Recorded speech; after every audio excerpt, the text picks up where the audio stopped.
52, 53, 50... Stop skipping, Mel! Doctor, just because you don't object to being overweight is no reason why I should... Don't argue! Stop! Contritely, Mel obeyed. An unusual occurrence. This young companion had a mind of her own, and keeping fit was a dedicated ritual. But there was urgency in the doctor's tone and a troubled frown on his chubby countenance. What is it? I don't know. He ruffled his mop of fair curls as he studied the console. The slide control for setting time and space coordinates seems to be stuck. Mel, joining him, squinted above the slide control to the readout displays for stabilizing planes. This isn't operational either. Take a look at the computer readout screen. Blank. I'll run a check on the circuit. On Earth, Mel had worked as a computer analyst before becoming the doctor's companion. But expert or not, she could get no response from the computer readout. His patchwork coattail flying, the doctor dashed round the hexagonal console to the hostile action displacement system, which he had neglected to set. Too late! The TARDIS bucked, throwing him to the floor and sending the unanchored Mel slithering across the control room. What's happening, Doctor? What's happening? Against a backcloth of infinite ebony, the TARDIS was being bombarded. Bolts of multicolored energy, a fragmented rainbow, strafed the navy blue police box, tossing it hither and thither. An inharmonious cacophony of sound underscored each salvo. Mel's slim frame was pitched from the wall to the console. The doctor, frantically trying to get to his feet, was cast down again by the sickening, unpredictable lurches. Worse was to come.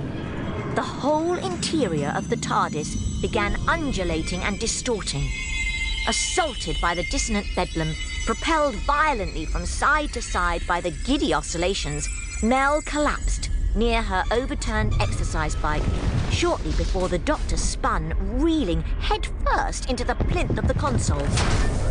Both remained unmoving, as almost indiscernible through the jarring discord of sound, the materialization bellow began. The TARDIS had been forced into a landing. But where? And by whom?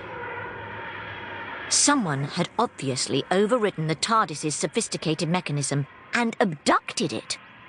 For wherever the Doctor had intended visiting, it was certainly not this barren planet.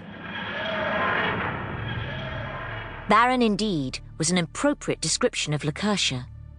Treeless, boulder-strewn, ridged by grassless, stratified granite cliffs, it was as colourless and uninviting as the undistinguished concrete blocks of high-rise flats proliferating in some cities on Mel's 20th century Earth.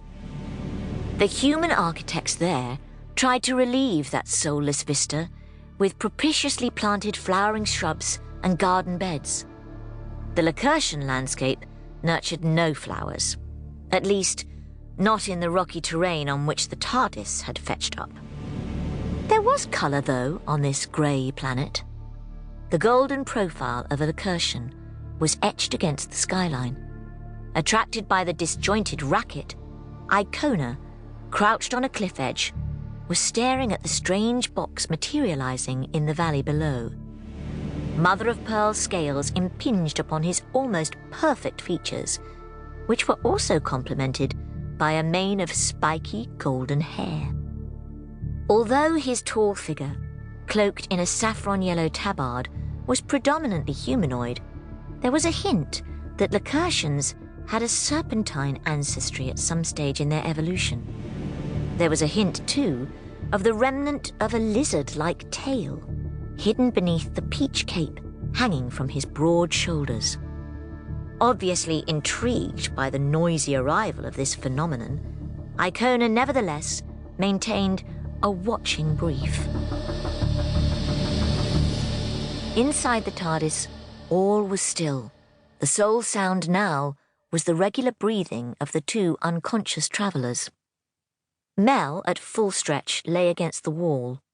The Doctor, lying on his front, was partly concealed by the console.